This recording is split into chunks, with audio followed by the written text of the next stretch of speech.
안녕하세요. 녹색연합 기후에너지팀 활동가 오송이입니다. 우리는 살면서 매 순간 선택의 기로에 놓입니다. 비교적 명확하고 쉬운 선택이 있는 반면 곤란한 선택을 해야만 하는 날도 덜어 있습니다. 저는 인간과 인간 이외 유기체의 이익이 충돌할 때 늘 어려웠습니다. 의료센터를 세우기 위해 산림지대의 나무를 베어버려도 괜찮은지, 농장에 출몰하는 멧돼지를 사살하는 게 최선인지 말이지요.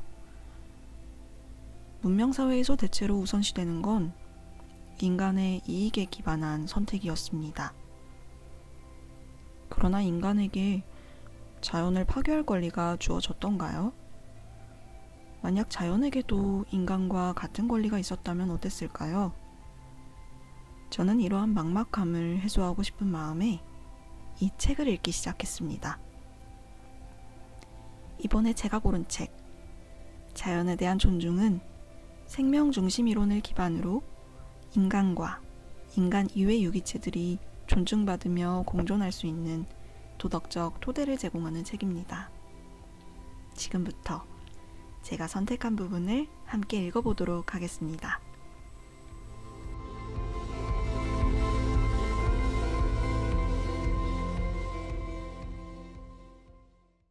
인간은 무엇에 좋은가?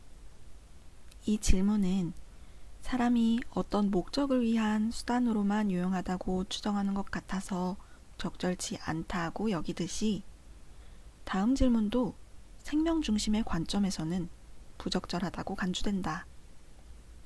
야생은 무엇에 좋은가? 자연계의 생명체는 단지 지구생물 군집의 구성원이기 때문에 지니는 가치를 가지고 있다.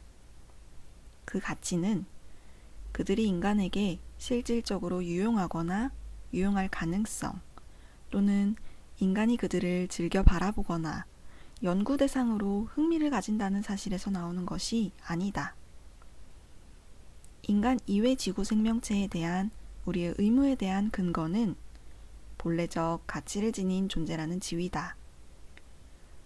그들은 본성 자체에 의해 그들에 속하는 일종의 가치를 지니며 그렇기 때문에 그들을 마치 인간의 목적을 위해 존재하는 것처럼 취급하는 방식은 잘못이다. 그들의 선이 보호되고 증진되어야 하는 것은 그들을 위해서다. 인간이 존중받아야 하는 것과 마찬가지로 그들도 존중받아야 한다. 본래적 가치라는 개념. 자연 존중의 태도를 가진다는 것은 지구 자연 생태계의 야생 동식물이 본래적 가치를 지닌다고 보는 것이다. 이 생명체들이 본래적 가치를 지닌다는 것은 존중 태도의 기본적인 가치 대전제로 간주된다. 인간 윤리에서 사람 존중 태도도 마찬가지다. 사람들이 그들의 장점, 사회적 목표에 기여하는 바, 개인적 호감과 별개로 본래적 가치를 지니고 있다고 간주하지 않는다면 우리는 단순히 사람이라는 이유로 그들을 존중하지 않을 것이다. 본래적 가치를 지닌다고 간주할 때 우리는 그들을 존중 태도의 적절한 대상으로 여기고 그런 태도를 취할 수 있다. 여기서 특별히 관심을 두는 것은 인간 이외 생명체도 본래적 가치를 지닌 것으로 간주하는 것이 타당하기 때문에 그들에 대해서도 똑같은 태도를 취할 수 있다는 점이다.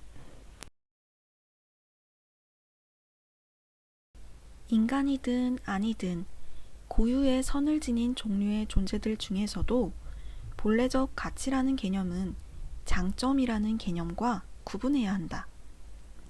사람들에게 적용할 때 장점과 본래적 가치는 다음과 같이 구별할 수 있다.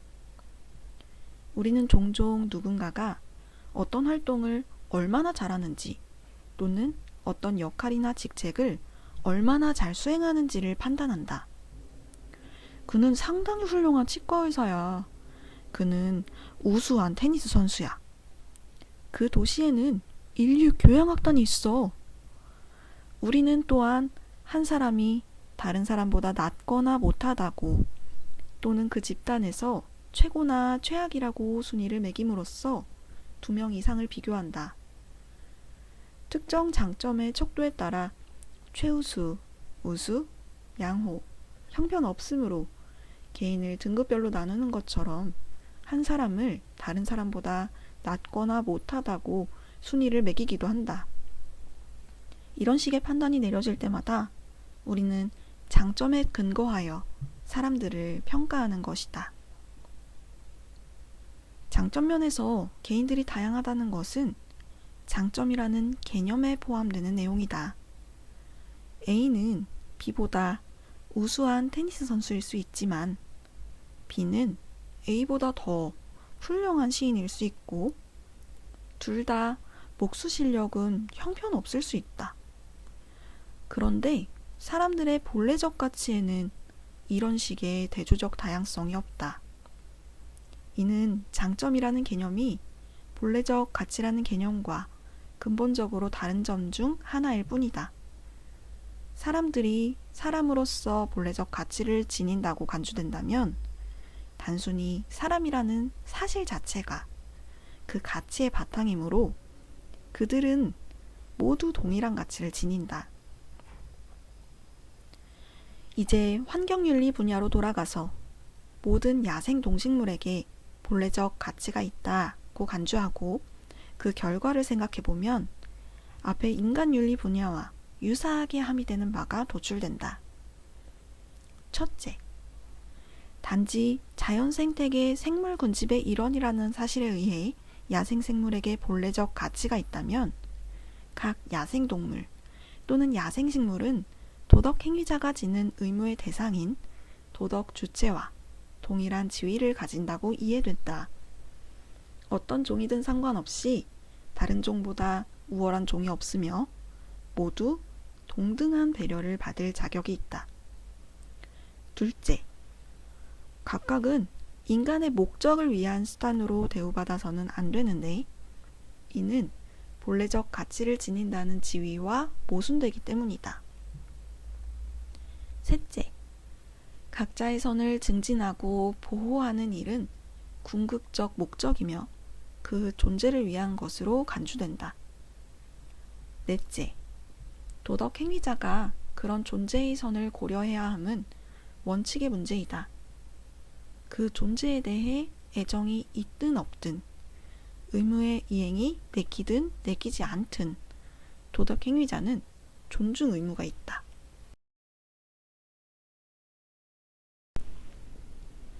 그러나 그들을 본질적으로 열등한 존재로 생각한다는 것은 그들의 안녕과 인간의 이익이 상충할 때마다 인간의 이익이 자동으로 우선한다는 뜻이다.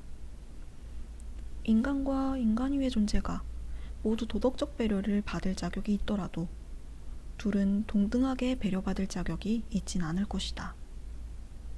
인간의 선은 단지 그것이 인간의 선이기 때문에 항상 동물이나 식물의 선보다 우선이다. 소위 하등한 생명체보다 인간이 우월하다는 관념은 서구 문화의 침투에 있으며 자연계를 바라보는 우리의 관점 전체를 형성한다. 인간의 선천적 우월성 신조에 합리적인 기반이 없음이 밝혀진다면 그리고 그 신조를 배격하는 논리적으로 건실한 이유가 입증된다면 구조 전체가 붕괴될 것이다. 다른 생명체와 심지어 우리를 해칠 수도 있는 생명체와 우리의 진정한 관계가 본래적 가치가 동등한 존재들 사이의 관계이며 우월하고 우수한 존재와 열등하고 하등한 존재의 관계가 아닐 수 있음을 직면해야 할 것이다. 그러면 동물이나 식물을 얕보거나 한 인간이 어떤 하찮은 동물이나 식물보다 선천적으로 생존권이 더 크다는 생각이 더 이상 옳지 않을 수 있다. 우리는 우리 자신과 자연계 내 우리의 위치를 새로운 시각으로 볼 것이다. 전반적인 윤리적 방향은 깊고도 광범위한 변화를 겪을 것이고 우리가 지구와 생물 군집을 대하는 방식이 대대적으로 바뀔 것이다. 자연세계에 대한 우리의 존중 의무는 인간 문화와 문명세계에 대한 우리의 존중 의무와의 균형을 요구하는 것으로 보일 것이다. 우리는 더 이상 단순히 인간의 관점을 취하거나 다른 생명체를 대하는 우리의 행동의 영향을 단지 또는 1차적으로 우리의 선을 증진하려는 관점에서 생각하지 않을 것이다.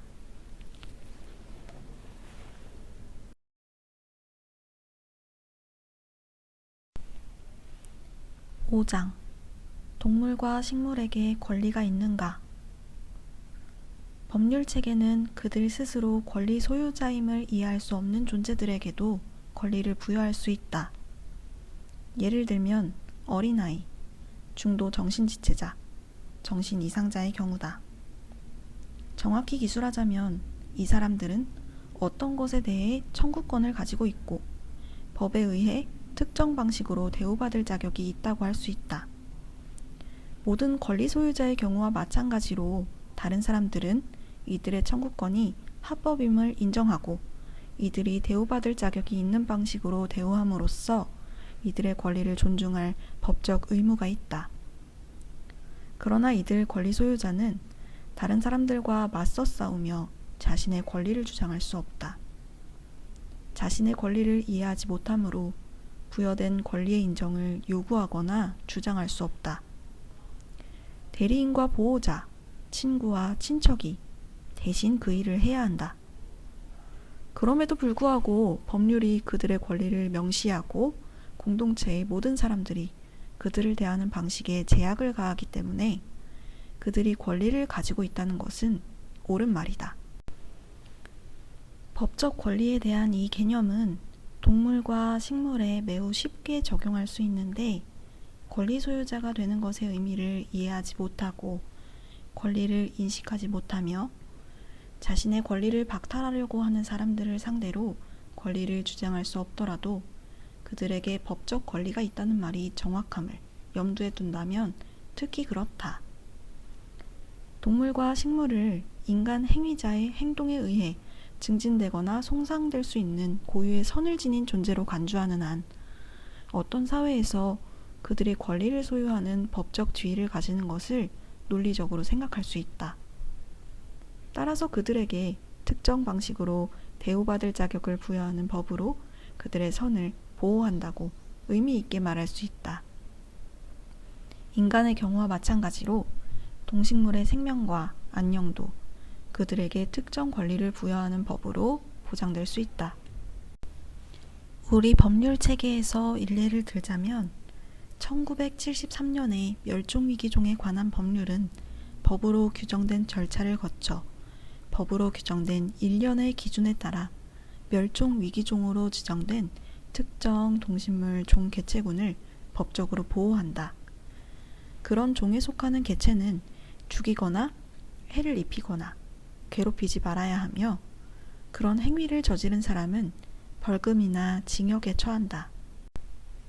법률에 근거하여 특정 종 개체군은 생존권을 획득한다. 그들의 보전 요구는 모든 미국 시민에게 유효하며 법적 구속력이 있다. 이와 유사하게 야생지역 보존을 위한 법률은 그곳에 서식하는 동식물 군집에 법적 권리를 부여한다고 생각할 수 있다. 그런 법률 제정으로 생물 군집 전체의 선에 도덕 행위자가 인정하는 권리가 부여될 수 있으며 도덕 행위자는 생물 군집의 선에 반하는 행동을 함으로써 생물 군집에 해를 입혀서는 안 된다는 법적 의무를 진다. 마찬가지로 지정된 지역에서 사냥, 낚시, 덧놓기를 금지하는 법률은 그렇게 함으로써 보호받을 동물에게 권리를 인정한다. 동물은 사냥이나 낚시로 또는 덫에 걸려 잡히지 않을 권리를 가진다. 동물과 식물이 법적 권리를 가지느냐는 질문은 이제 매우 간단히 답할 수 있다. 법제도에 다양한 방법으로 그들의 선을 보호하는 법률이 포함되어 있는 사회에서는 그렇다. 그런 법률이 없다면 동물과 식물에게 법적 권리가 없다. 그런데 자연 존중윤리에 비추어 볼 때 우리는 야생생물의 법적 권리를 인정하는 사회가 그렇게 하지 않는 사회보다 인간과 자연계 사이의 관계에 대한 유효한 도덕 원칙을 더욱 완전히 이행하는 사회라고 덧붙일 수 있다.